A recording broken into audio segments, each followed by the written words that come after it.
देखिए, जो खबर आई है उसमें जिन सज्जन की हत्या हुई है वो जनसुराज में आधिकारिक तौर पर नहीं है, लेकिन जनसुराज के जो वहाँ आधिकारिक उम्मीदवार हैं पीयूष जी, उनके साथ उनके समर्थन में वो लगे रहे हैं। और ये दिखाता है कि कहीं न कहीं बिहार में जिस जंगल राज की बात होती थी, जो बाहर लोग सुनते थे कि चुनाव के दौरान बड़े पैमाने पर हिंसा होती है, वो कहीं न कहीं उसी को दर्शाता है। चुनावी मतभेद होना, आरोप प्रत्यारोप लोकतंत्र का हिस्सा है, लेकिन किसी की हत्या हो जाना, वो आदमी सही है गलत है, उसने क्या किया नहीं किया, वो बहस का मुद्दा हो सकता है, लेकिन लोकतंत्र में हिंसा की जगह नहीं हो सकती। और किसी की हत्या हो जाना ये तो प्रशासन की और यहाँ पर जो लोग विधि व्यवस्था में लगे हुए उनकी जिम्मेवारी है, और ये सीधा सीधा उनका फेलियर है। मोकामा के लोगों से ही नहीं, पूरे बिहार के लोगों से ये इस घटना का हवाला देते हुए ये कहेंगे कि मैं जो जनसुराज हमेशा कहता है कि गलत के साथ रहिएगा तो गलत ही होगा। बाहुबली किसी जाति का हो, किसी समाज का हो, आपके गांव का हो, आपके विचारधारा का हो, जो गलत है वो गलत है। और मोकामा में ये दिख रहा है कि अगर दो बाहुबली लड़ रहे हैं, उसमें जनसुराज का एक पढ़ा लिखा यंग लड़का चुनाव लड़ रहा है, तो कितनी घबराहट है। मैंने एक पहले भी बयान में कहा था कि जो बाहुबली हैं वो बाहुबलियों से लड़ने में नहीं डरते हैं, वो अच्छे लोगों से लड़ने में डरते हैं।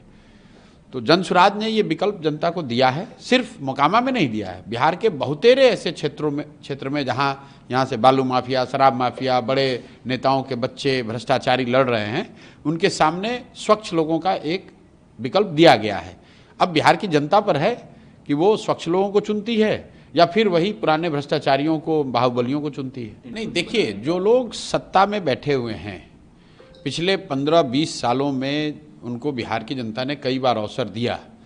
वो घोषणा पत्र और संकल्प पत्र में क्या लिखते हैं उसका कोई बहुत महत्व तो नहीं है, क्योंकि जनता ये भी देख रही है कि ये तो हर बार यही कहते हैं, एक नया घोषणा पत्र बनाते हैं, नए तरह की घोषणा करते हैं, करना उनको कुछ नहीं, करना उनको वही है जो पहले से कर रहे हैं। और जो बिहार की स्थिति अभी है, आप इन सारे संकल्प पत्र और घोषणा पत्रों के बाद भी देश के सबसे गरीब और पिछड़े राज्य हैं। 50 लाख से ज़्यादा बच्चे अभी भी छठ में किस तरीके से, कितनी दुर्दशा से वापस लौटे हैं, ये पूरे देश ने अभी देखा है, 5 दिन पहले देखा है। तो ये तो इन संकल्प पत्रों के, घोषणा पत्रों के, वादों के, प्रण के पीछे का जो झूठ है उसको दिखाता है। इसका कोई महत्व नहीं है। और मुझे नहीं लगता है कि बिहार में कोई ये देख भी रहा है कि आरजेडी का या एनडीए का, जदयू का क्या संकल्प पत्र है या क्या घोषणा पत्र है। मैं तो ये बात पिछले 2-2.5-3 महीनों से कह रहा हूँ कि राहुल गांधी और मोदी तो अपनी लड़ाई लड़ रहे हैं, एक दूसरे पर आरोप प्रत्यारोप लगा रहे हैं। बिहार के बारे में ना राहुल गांधी बोल रहे हैं ना मोदी जी बोल रहे हैं।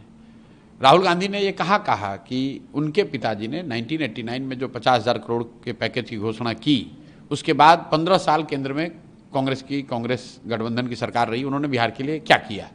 वही बात मोदी जी 15 साल से प्रधानमंत्री हैं। बिहार के सुधार के लिए, बिहार में रोजगार के लिए, बिहार में पलायन रोकने के लिए, बिहार में बाढ़ की स्थिति को सुधारने के लिए मोदी जी ने क्या किया? कुछ नहीं किया है। तो गलती राहुल गांधी और मोदी की नहीं है, गलती अगर हमारी आपकी है, क्योंकि अगर हम लोग फिर भी इनको देखने समझने के बाद भी जाकर इनको वोट देंगे तो अगले 5 साल भी आप उसी कुव्यवस्था में रहिएगा जिस कुव्यवस्था में आप पिछले कई वर्षों से जी रहे हैं। अभी तक लोगों का ये कहना था कि हमारे पास विकल्प नहीं है, तो अब विकल्प आ गया। अब आपको लालू के डर से नीतीश भाजपा और भाजपा के डर से लालू जी को वोट देने की जरूरत नहीं है। आपके पास जनसुराज का विकल्प है, अच्छे लोगों का विकल्प है।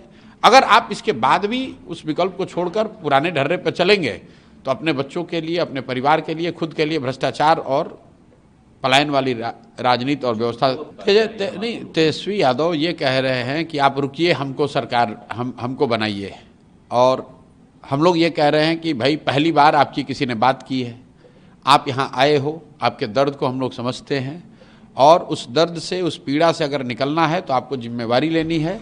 और सिर्फ प्रशांत किशोर के कहने से नहीं होगा, घर घर में जब ये बच्चे खड़े होंगे और ये तय करेंगे कि अब किसी भी हालत में बिहार से पलायन नहीं होना चाहिए, तो उसके लिए एकमात्र व्यवस्था है स्कूल का बस्ता, जनसुराज।